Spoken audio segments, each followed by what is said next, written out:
Welcome to our next stop, the University of Wyoming Geology Museum. Let's head inside and see what we find.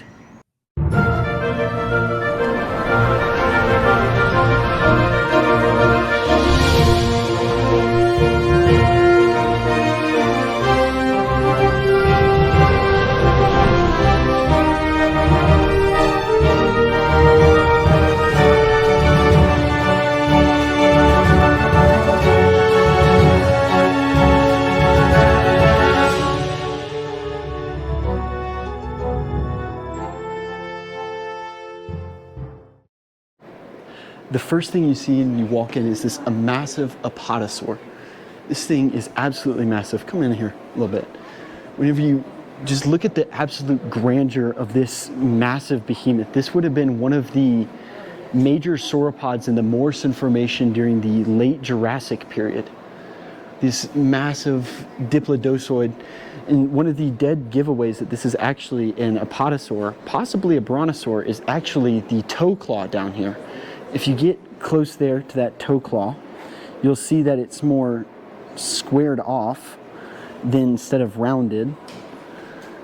And so if we come around here, we can actually see a lot of the difference between the diplodocioids and the macronaria. With this beautiful, what appears to be Camarasaurus skull, you can tell one of the big differences is obviously you have this big crest right here. You have the shovel-like teeth compared to the needle-like teeth and less obvious dome part of the head of the diplodocioids versus the Camarasaurs. But this apatosaurus is absolutely massive and amazing, and we have some other specimen of, this appears to be a scapula or the shoulder. We have the femur, a femur right here, still in some of the field jacket. We're going to turn around right here. We have some beautiful examples of Cretaceous creatures with, again, we have another big Tyrannosaurus right here. I love mentioning those big robust jaws, those giant bone-crushing jaws, teeth, or those giant robust teeth, fighting what appears to be a Triceratops porosus, you can tell, because the horn doesn't go up. Coming over here, we have this awesome foot cast of Tyrannosaurus. We have this Tyrannosaurus foot cast here. You can tell it's a theropod because of the giant sharp 3-point toes, the nice little area down here. So it's a very good example of that. We have another foot cast down here of a hadrosaur, a lot more rounded, and it's got that weird jutting out part. But if we come over here, we have Anchiceratops, I want to say related more to Triceratops. It's got those rounded horns. It has those holes in the skull. This one is a very unique ceratosaur, or not ceratosaur, sorry, ceratopsian. Here, it's got that beak, that little horn. It mimics Triceratops a lot with those unique horns. It lived in the late Cretaceous near this area, Wyoming, down a little bit more. So this one probably would have been a lot more solitary, similar to Triceratops. And we're going to follow this back. We have the beautiful Edmontosaurus skull right here, with that beautiful duckbill in the front here for possibly aquatic plants, that beautiful dental battery for just barraging plants and breaking them down. These were the cows of the Cretaceous. There would have been in these huge herds, and they would have been as large, if not larger, than tyrannosaurs, and you would have had like hundreds of them. And we're going to come over here to the Wyoming in the late Cretaceous. This is a very beautiful display because we have two hardhead fellas here. We have Pachycephalosaurus. I'm willing to bet, yep, Wyoming genus is the Pachycephalosaurus here, that big dome, those huge osteodermed bumps on its head with those little horns there. They would have been able to bring their head down and line their necks up so that whenever they headbutt, they don't shatter each other's necks. You have the lower jaw and part of a dental battery of an Edmontosaurus. We have Dracorex right here, which is a very unique pachycephalosaurid dinosaur that we've actually seen in Jurassic World and is getting more love than Pachycephalosaurus in that. We have some caudal vertebra of an Edmontosaurus. We have an ankylosaurid osteoderm right there, or a scoot if you want to call it that. Partial tail club from armored ankylosaur right there. So that would have been the bulb on the end of the tail that it would use to swing and crash into things like Tyrannosaurus and break bone. We have a lot of beautiful plant fossils right here. Since this is late Cretaceous, these could be angiosperms, things like that. Possibly some flowering plant in there. I think that one might be, nope, that is a palm frond. And right there we have a marsupial mammal, lower jaw, would have been the right side, the lower jaw there. I think that is very interesting and very cool. Coming back over here, we have a Camarasaurus femur. We have some theropod tracks nice and laid down on the ground there. These beautiful theropod tracks. It's cool too. You can tell they have that sharp indent where the claws would be. There's not as much in the round. Hadrosaurs would go back. This would be more rounded. As a beautiful example, this is a Jurassic plant, partial trunk of a fossil cycad. This is just that weird bulb. They get very bulbous. Now this is something that I want to bring up. This is one of the main reasons that I wanted to stop at this museum. This is the Allosaurus Big Al. We're going to come around here. Look at this. One of the major things about Big Al is its pathologies, the damage to the bones that it would have gotten in life. Big Al healed from a lot of these. So you have damage in the ribs there. You have that damage on the toe. Try and get that damage on the toe there. That is the main reason why Big Al died, is it was damaged on the toe and it broke. If you look at its finger here, its hand here, you'll see that it's kind of ossified and grown back. So one of the interesting things about pathology is it can tell us how the animal died, along with if it actually survived its injuries. So pathology is very important because things like the finger, we'll know that it broke part of its finger and the bone had to heal back. But if you get pathologies on the neck, not saying there are necessarily pathologies on the neck, and it's healed over, and you can determine it's from another allosaur, then you get the idea that these allosaurs would have fought each other, so that in that they would have survived and healed. So you would get that healing from its neck. The main thing about the toe is that it broke its toe and it was healing back, but it didn't. It got infected. The toe got infected with Big Al, so he couldn't walk anymore, or she actually couldn't walk anymore, so she died. And then we're going to turn around here to this beautiful Stegosaurus right here. We have those beautiful back plates, those beautiful thagomizers right over here. And then this is a beautiful example of those gular osteoderms right here. Those would have been osteoderms grown on the neck to protect the neck. So you had these spikes on the top and these hard, just bulbous things on the bottom.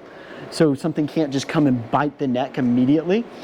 Just going back over here to Big Al real quick. So originally Big Al was thought to be a Allosaurus fragilis, but we now know it's Gymnodazon. And actually Big Al is the Allosaurus on the side of my hat there. I chose Big Al because of the Ballad of Big Al documentary from the BBC's Walking with Dinosaurs.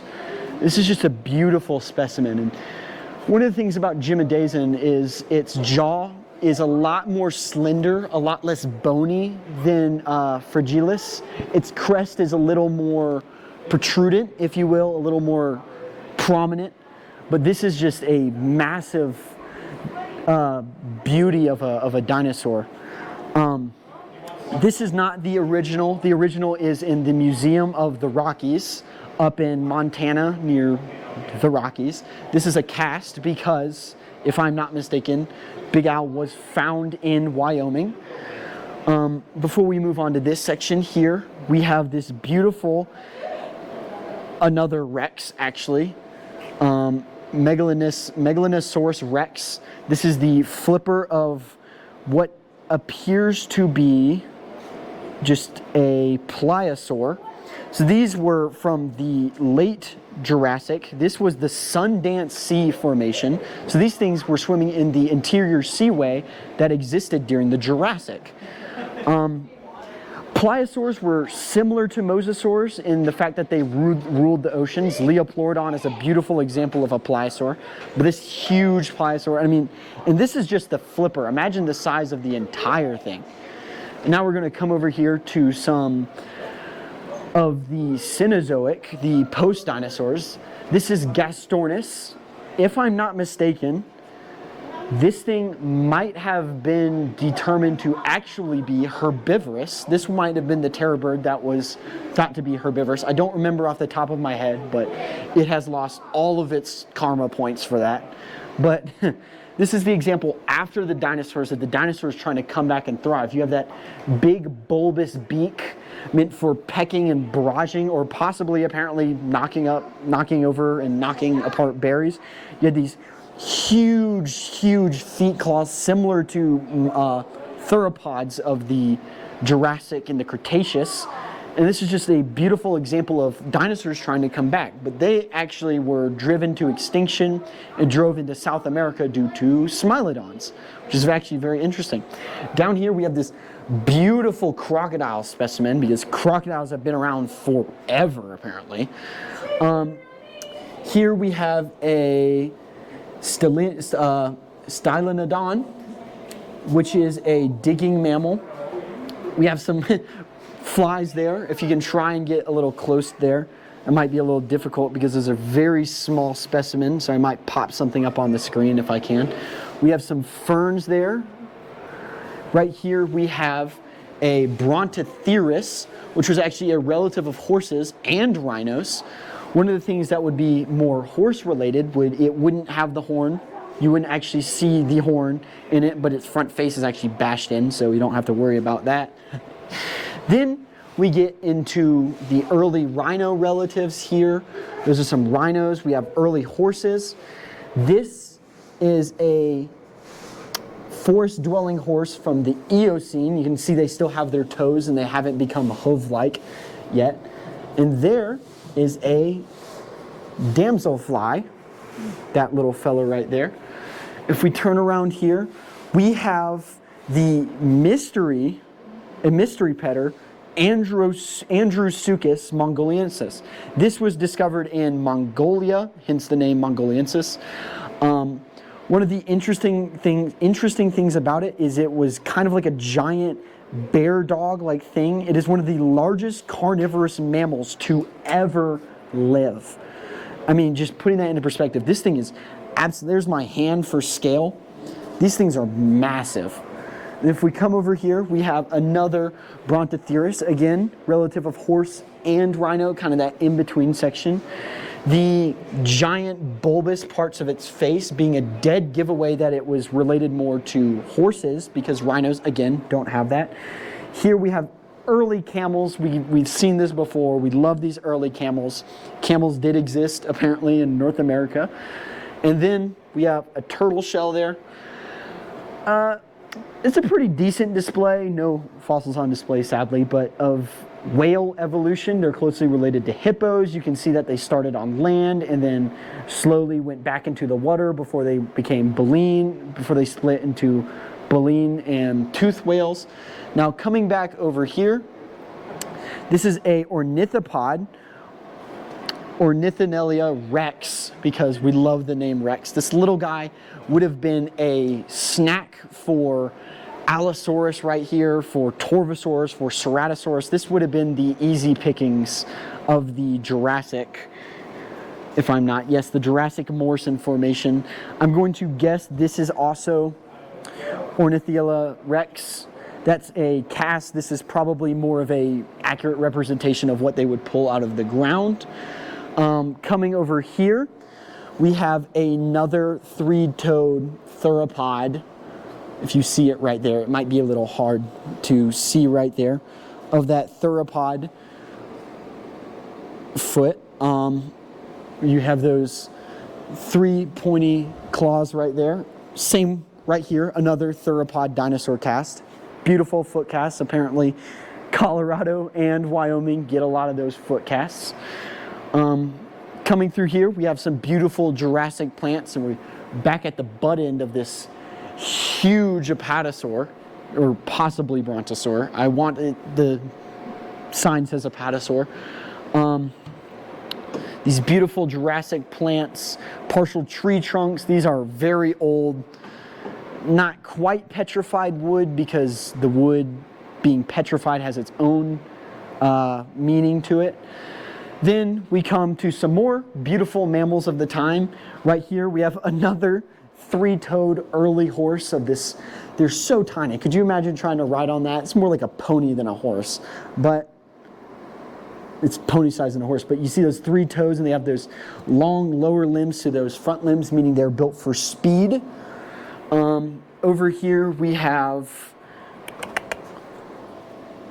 a rhinoceros, or a Diceratherium, which is a rhinoceros relative. You can tell because it has that flat, this is more to rhino because it has that flat top where the horn would be coming out from keratin or like a hair-like material, so it would have been coming up if it had a horn.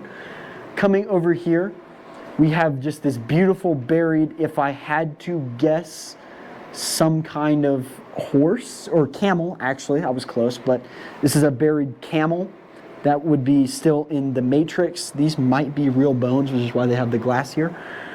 Coming over here, we have another camel, larger now. They're slowly getting larger. They got those 2 toes, the Morrison Formation from the Miocene epoch.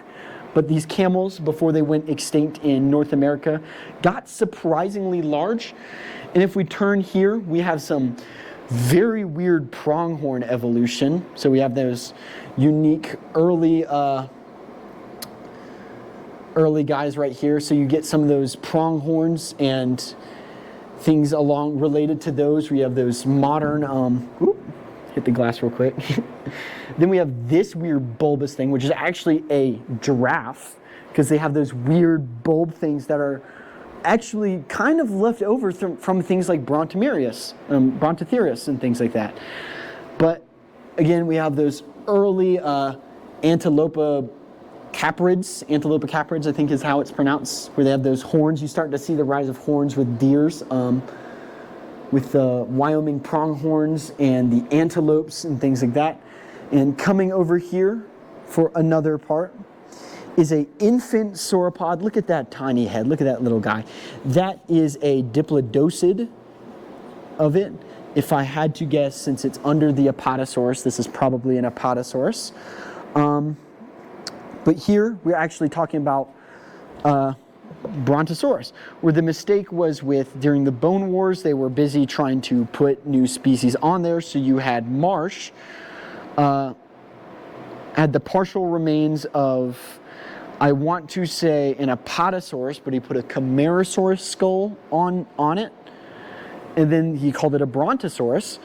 Then it was switched around, they found the real skull, but then during the later times in the early 2000s, or in the 2000s, an Apatosaurus skull was finally found in 1978, where we had that Apatosaurus, and they were able to put it back on there and officially call it Apatosaurus.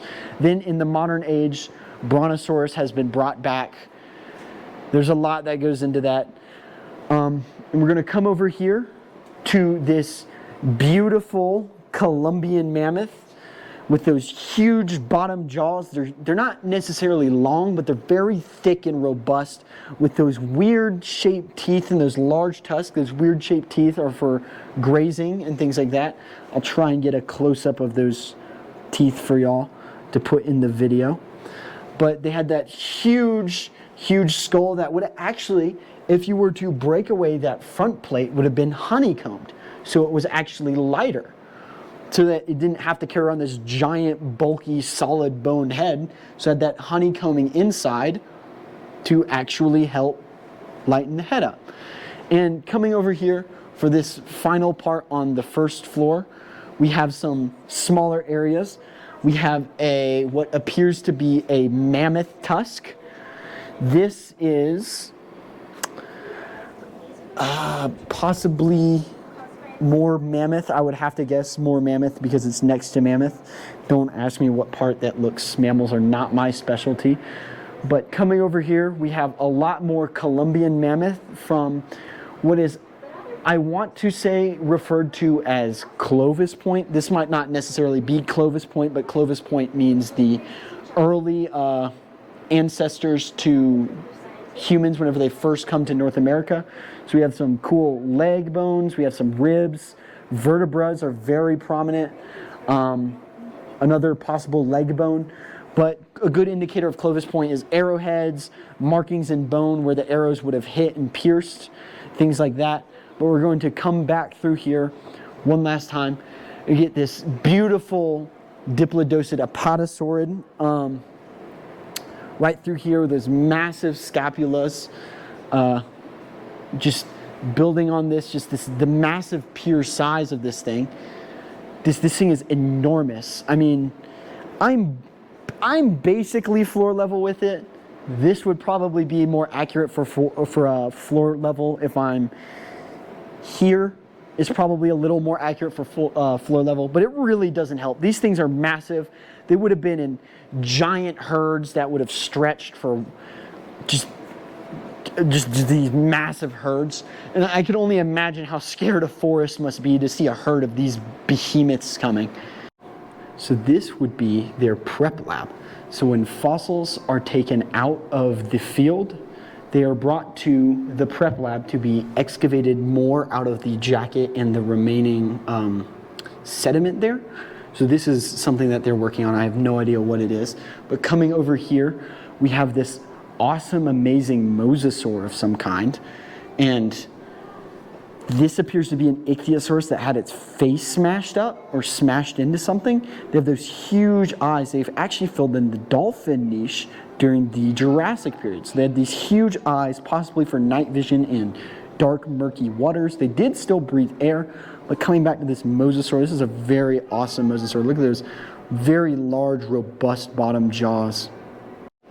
Here we have this beautiful pterosaur. You can see that giant crest on the back of its head. So this one could possibly be a male of its species or a female. I don't really have another of its species to compare the crest size. That is a good indication of sexual dimorphism to tell them apart. Now, if you can get close to this hand here, one thing I want to point out is it is the fourth digit there that is really extended, that has been extended. That would have their membrane go from that to possibly the bottom of their foot, maybe their hip. That would be what carries them during flight. Now, if you can point this camera down a little bit, one thing I forgot to mention about Apatosaurus is this massive bullwhip-like tail.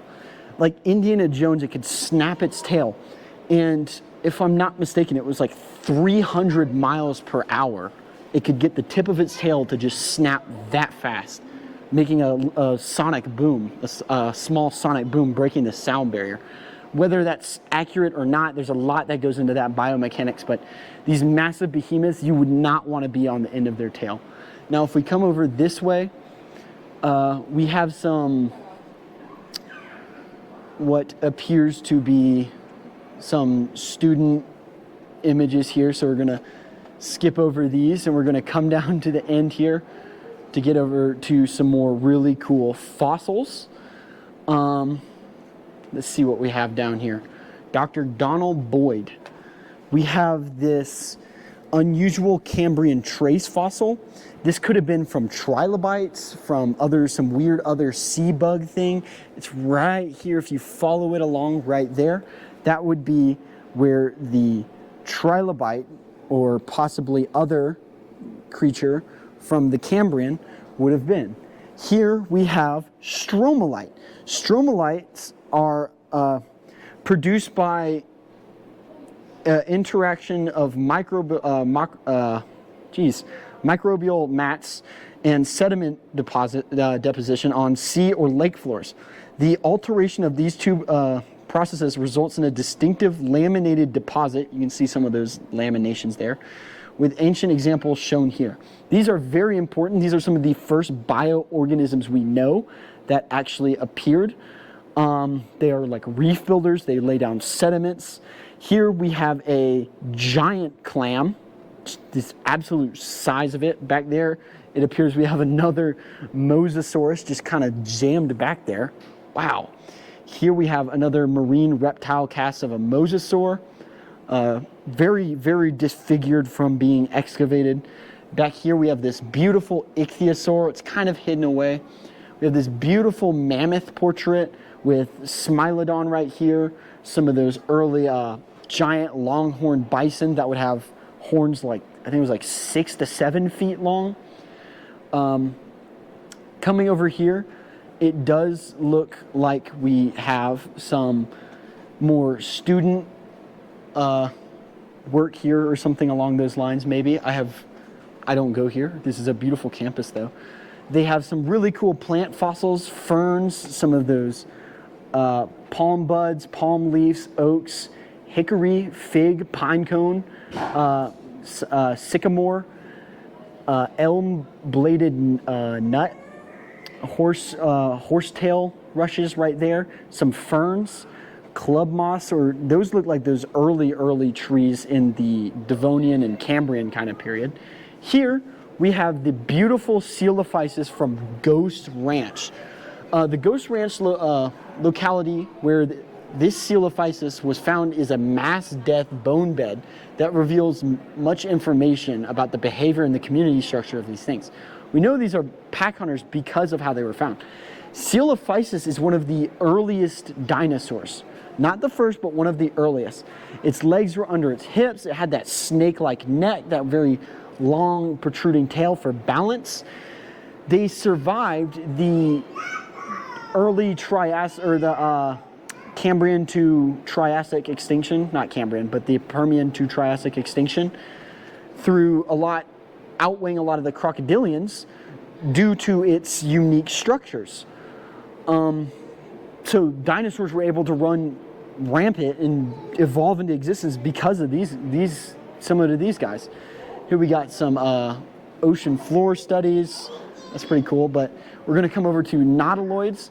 So you have the shell, you have the gonad, you had the vestigiative gland, the brain, but these things are very awesome. You have these very nice coiled up things. It's very dirty, so you can't quite see the suture patterns. You have some of those really weird Cambrian stage, some appear to be more cephalopods. So you have some female and male right there. You can actually get close there to see if you can get that in frame. You can see that there's a male and a female one. And coming over here to our final section appears to be trackways. So here it looks like a sauropod track. Those appear to be really small theropod tracks. Those are really big ornithomimid, possibly other theropod tracks. These appear to be more theropod tracks. You can tell those, again, those very distinctive pointed toes. That one appears to possibly be some kind of hadrosaur, if I had to guess, or ornithopod, something along those lines. But this is a beautiful trackway display. I think that is all we have for this second floor. This is a very beautiful museum. I'm happy to have come seen at least a cast of Big Al. It's a very beautiful cast, but if you get the chance, come out and see it. This is a very awesome museum. They have this big Apatosaurus and of course, the beloved Big Al of Wyoming in Wyoming. If you want to go see the original, again, Museum of the Rockies in Montana. But I really hope you enjoyed this episode, and I'll see you all next time for our next stop.